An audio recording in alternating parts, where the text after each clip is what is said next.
virtual reality in psychological, medical, and pedagogical applications. This course is brought to you by Gilad James Mystery School. Learn more at giladjames.com. Introduction. The beginning of wisdom is the statement "I do not know." The person who cannot make that statement is one who will never learn anything. And I have prided myself on my ability to learn. Some would not expect a quote like this in a famous and heavily discussed game like World of Warcraft registered. And yet, it expresses our novel approach to use virtual realities, VR, in combination with the playful motivating character of digital games for clinical psychological learning purposes. Games have a spontaneous quality, a potential for joy and flow, and are characterized by intrinsic motivation. According to our experience, playfulness in psychological intervention can dramatically increase insight processes in patients, for example modeling problematic situations with the help of plasticine, building blocks, paper and felt pens, etc. The progress of technology, especially virtual reality, offers possibilities for psychologists of integrating playful elements in virtual reality, serious games.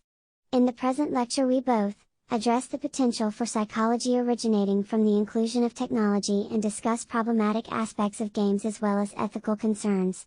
There are several definitions of a game. In general, a game is a system within which players traditionally engage in an artificial conflict, trying to solve a specific problem. A game is defined by rules and measured by a quantifiable outcome. According to Jane McGonigal, a game has four key elements: A specific goal that people are willing to work for, B, rules that stimulate creativity, C, a feedback system that lets individuals know how they are doing with respect to the goal, and D, voluntary acceptance of the goal, rules, and feedback systems.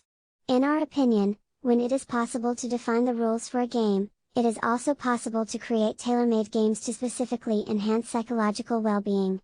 The general attributes of playing a game involve spontaneity, intrinsic motivation, defined levels of active engagement and distinction from any other behavior with a make-believe quality. It is definitely a challenge to combine the motivating and spontaneous quality of a digital game with the characteristics of a psychological intervention. Looking at psychological research about digital games over the past years, the main focus is clear. There are more studies about the negative side effects of digital games so far, for example, addiction, social isolation, violence, than there are regarding the possible advantages of games.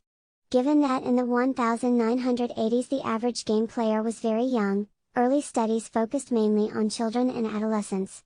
Since this population grew older, digital games have become more popular and widespread. For example, the annual reports of the Electronic Entertainment Software Association, ESA, indicate that digital games have become very popular not only for adolescents, but for adults and elder people too. 72% of the American households play computer or video games. The average game player is 37 years old, 34 years in 2008, and has been playing games for 12 years. Surprisingly, 29% of gamers were over the age of 50. In general, it is a $25.1 billion industry. Another factor is the spread of video games from playrooms to living rooms with the help of consoles and mobile devices. At the same time, the percentage of people suffering from psychological disorders dramatically increased. Looking at the economic costs of social phobia, they appear substantial. In Western societies, the concurrent estimated costs are €136 million per million people. These facts build the basis of our research purposes. When digital games are widespread and highly in use, and the need for psychological help is increasing, why not combine both? Psychological research indicates not only negative, but also a lot of positive aspects of playing digital games. There is definitely a need and a market for digital games which are combined with an evidence-based psychological protocol. Looking at peer-reviewed publications in general, there is a sudden urge of health games research since 2008, attributed to advancements in gaming technology, for example Microsoft Kinect or Nintendo Wii, as well as the establishment of special conferences, for example Games for Health Conference. Unfortunately, so far only a few games for health have undergone a scientific evaluation to validate their effectiveness. In the following lecture we discuss positive effects of games for health as well as negative aspects of playing digital games in general.